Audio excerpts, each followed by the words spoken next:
Let's talk about it, man. Let's talk about the hood. Let's talk about them gangsters. Come on. That's in them penitentiaries for twisting their fingers. Let's talk about the hoovers, the Pyrus from looters. Let's talk about having some truces with trays and dudes. Come on. Let's talk about the racist shit and crooked politics. The government don't care about niggas, they love immigrants. Let's talk about my past. Let's talk about my pain. It's so hard to maintain wearing red flame. Let's talk about my thug. You know we had them drugs. Let's talk about that ghetto girl that betrayed my love. Let's talk about Farrakhan. Let's talk about the Bible. Let's talk about the Quran. Let's talk about Elijah. Let's talk about my daddy, my candy-coated caddy. Let's talk about my mama happy that she chose to have it. Let's talk about the kids. Let's talk about the blues. Tune into the Let's Talk Shop with that old school. Congratulations. Thank you. Thank you for your work. Thank you. Congratulations to you. Thank you.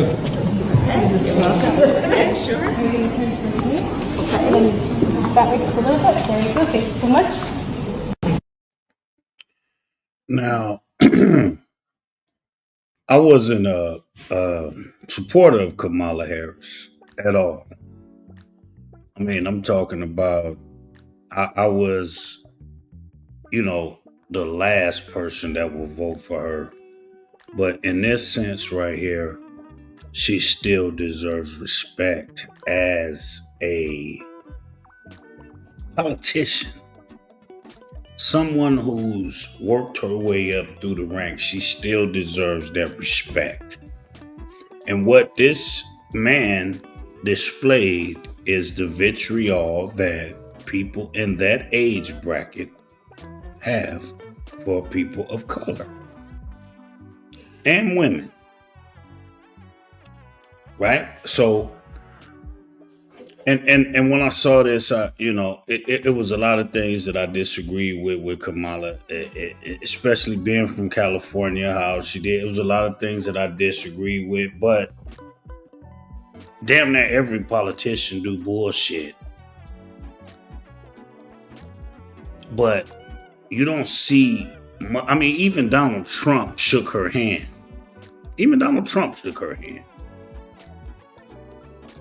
This man wouldn't even shake her hand. And this was on camera. This was on camera for the world to see, right? So, you want to act like you're a black person? We're going to treat you like that. Now, I don't know if it was because she was a woman or a woman of color. But what I do know is being professional. There's a certain amount of etiquette that you have to display on camera, even if you don't want to. The world is watching. And as much as I'm not a fan of Kamala Harris at all. And as much as I'm not a fan of hers, I would like to congratulate her on her poise, how she held her composure, how she didn't display. This is how you know she isn't black. Right here. Because if she was black, she would have acted a fool right there. Just joking. I'm joking. But when I saw that, he embarrassed her on national television across the world for the world to see. And no one's going to say anything about that. No one's going to. You're not going to see MSNBC ridicule him for doing that. No. But that's the backlash you get for how you treated us. I still don't like it, though. I didn't like that. When I saw that, it rubbed me the wrong way. I was like, damn. Not in the sense that you may think, but I looked at it from his standpoint, being a professional. You should have a certain amount of etiquette and integrity to where at least shake the woman's hand. Shake her hand. She was getting sworn in with the Bible. with the Bible that you all gave to us. And you didn't shake her hand. You didn't extend your hand. Your wife did, but you didn't. Now, why didn't he? It could be a number of reasons why. They say, hey, this country don't respect women, or men don't respect women. That's not the case at all. It's not the case at all, because in my community, we give women the utmost respect. We give them the utmost respect. We love women, because without women, it wouldn't be us. Not saying that they better or they are needed more, because I'm still a man. But we need these women. And when I saw that, it was very distasteful. Very distasteful. And what was more distasteful than that is you didn't see no news media outlets ridiculing this man or shaming him for not shaking Kamala Harris's hand. And listen, I'm an advocate for men. I love, everything about what we do. We can't do no wrong. But when I saw that, I said, wow, that wasn't right. That wasn't right. At least he could have shook her hand. That would have showed integrity. That would have showed good character. It would have showed a lot of things. But when you're dealing with someone that you think is beneath you, this is the behavior that you get. That's the behavior that you get. That's the behavior right there. Right? And I didn't like it when I saw it. I didn't like that. I didn't like it, but I'm not here to fight for Kamala. This isn't what this is. It's just to point out the bias and the racism that still resonates in today's culture. It's still here. It ain't went nowhere. It just changes form. And that's an older white man. So, and here's the thing. This is what people need to understand. When I see white men that's old like that, I look at him, I say, oh yeah, I know he racist. Oh, he a racist motherfucker. And that's stereotype. And that's cool. Because we've been taught to stereotype. We've been taught to stereotype because we get stereotyped. You look at a black person, there's not a black person that's going to watch this that hadn't walked across the street and they saw white families in the vehicles and you didn't hear the doors locking. Like they going to just come pull you out your vehicle. That's the world we live in. But we all have our own stereotypes, how we judge people. White people have their stereotypes that they place upon black people, and black people have their stereotypes that we place upon white people, and so forth and so forth. Right? It's just how it is. But when I saw this, it wasn't right. It wasn't right. And to speak to my character, it shows how we are as a people. Because even though I did not like Kamala, I didn't like how she tried to use our culture to win an election. I didn't like that. There was a lot of things that she did that black people, such as myself, said, wait a minute, such as the cleaning greens in the bathtub. Putting greens in the bathtub. No black person, foundational black American, has put any food in a bathtub. That's the most unsanitary thing that you can do. And my black people, talk to me. Talk to me. We ain't never put no food in the bathtub. We're not cleaning nothing in the bathtub except for our ass. Talk to me.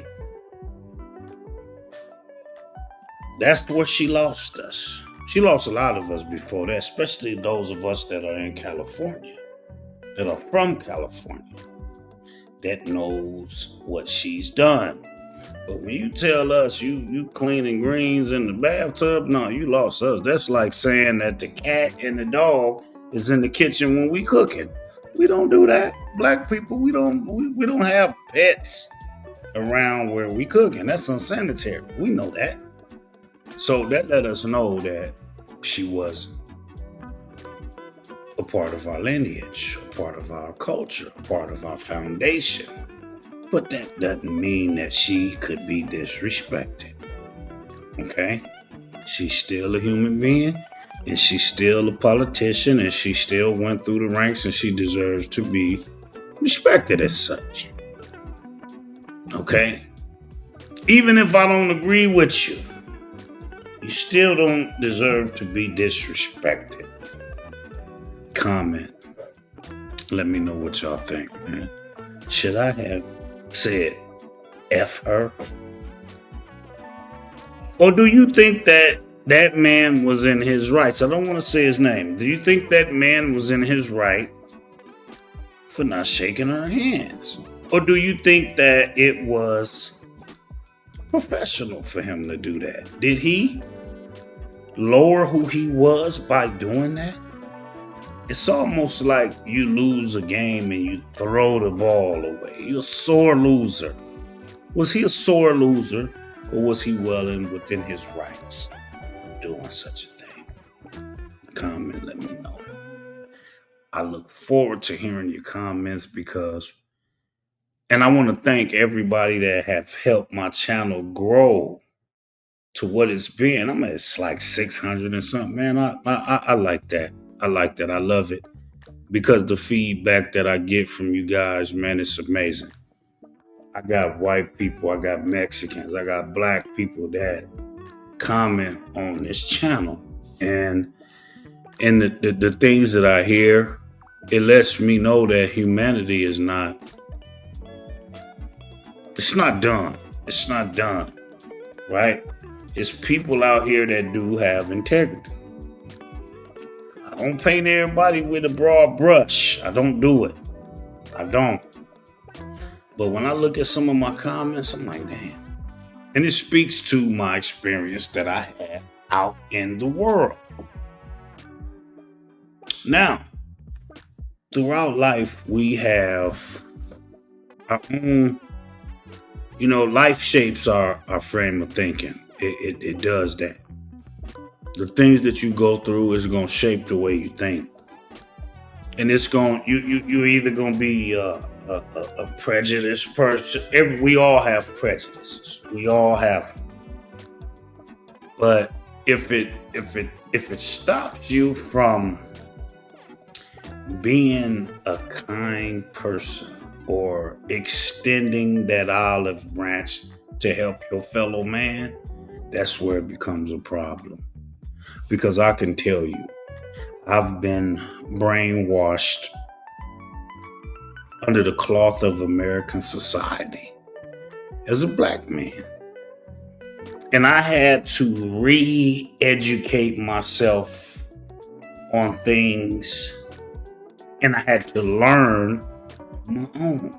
And a lot of those were life experiences. And I'm here to tell you, hey, I have my biases. Not biases. I have my prejudices on every race. But every race that I have prejudices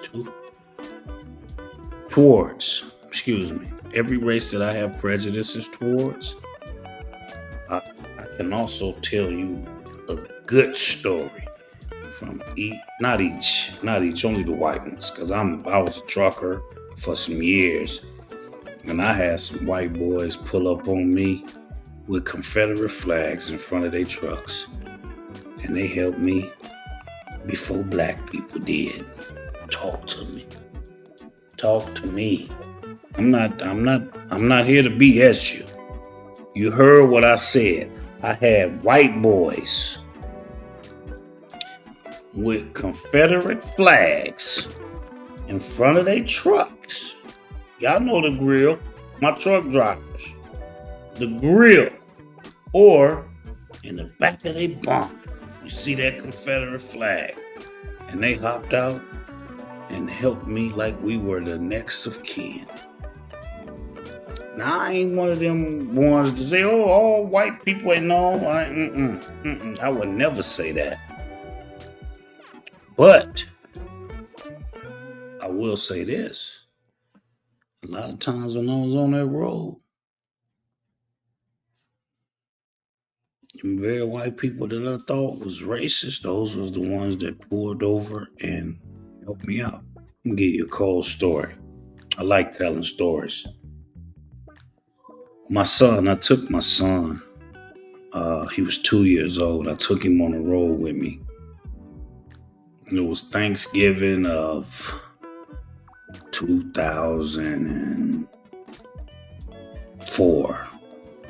My son was 2 years old. It was the day after Thanksgiving. I said, hey man, you want to go with me? He said, yeah, Dad, I want to go. You know, the 2-year-old voice. I said, yeah, I want to go. So I took him with me. I thought I was going to be on a one road, come right back. One trip, come right back. But that wasn't the case. I ended up hitting all 48 states with my 2-year-old son. And we left after this year, I believe Thanksgiving was the 26th. Don't quote me on it. But the 27th we left out. And we didn't come back until February. My wife was crying because she wanted me to bring my son back home. But my son was having a ball. And so was I. I said, man, you want to go back home? He said, no, I don't want to go back home. I had the TV in the back of my sleeper. Everything was beautiful. He could have it his way. It was like Burger King.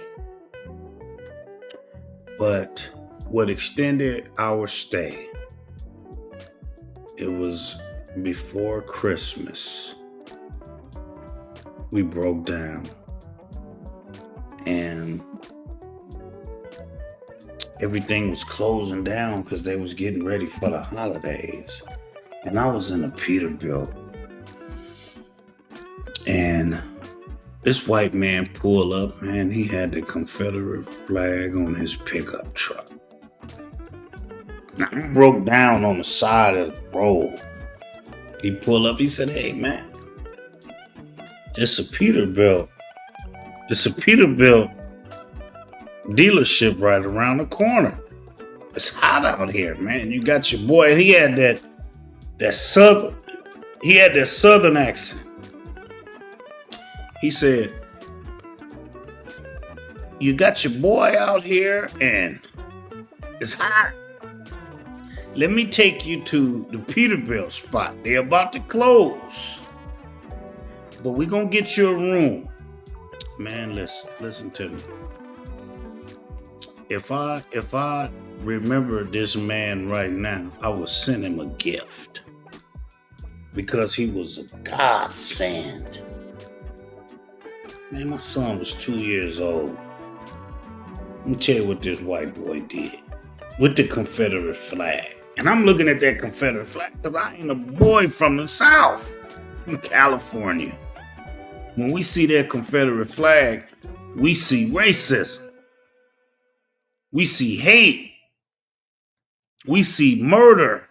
We see pain. And when I tell you that man did everything he could for me and my son, it was black truckers that was passing me. They looking and all. I made eye contact with these people. But this white boy pulled over and he took me and my son. Cause I had no choice. Man, come on, man. Well, I'm gonna fight to the death if anything happens. But when this white man pulled up, it was a sense of comfort. He said, come on, man, this is Peterbilt. And the only reason because I saw the sign. But I kept driving. I was trying to get to the truck stop because you got food and shit there. I could sleep in my sleeper. But this man, let me tell you what he did. And not only did he take us there, I didn't know who he was. He happened to be the manager, or he was a top person at the Peterbilt location. And what he did was, he got me and my son a room at the Red Robin. And he gave us these vouchers to get food, man. Oh, man, me and my son was there for like 3 days. And we didn't have to worry about food, you know. And when I saw this Confederate flag, I'm like, nigga, that's the enemy. But he wasn't the enemy. Because when I saw the people that looked like me, young, they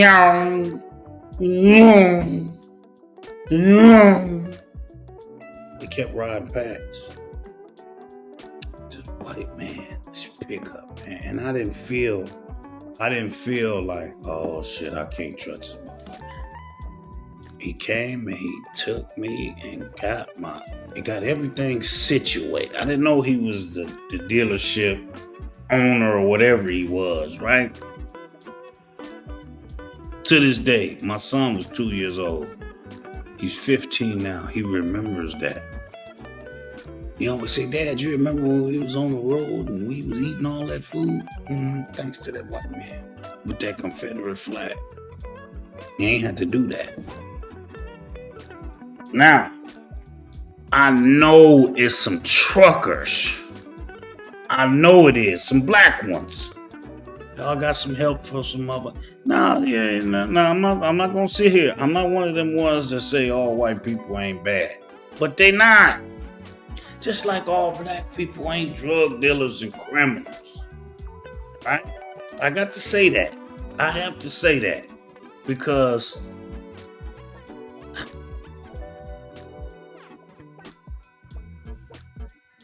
to be honest with you, man, it is a few good white folks out there. It is. And in this climate, we hate to say that, but I gotta speak the truth. And the only reason I'm able to speak this truth is because I know my black truck drivers out there. I know, man, come on. Don't even bullshit me.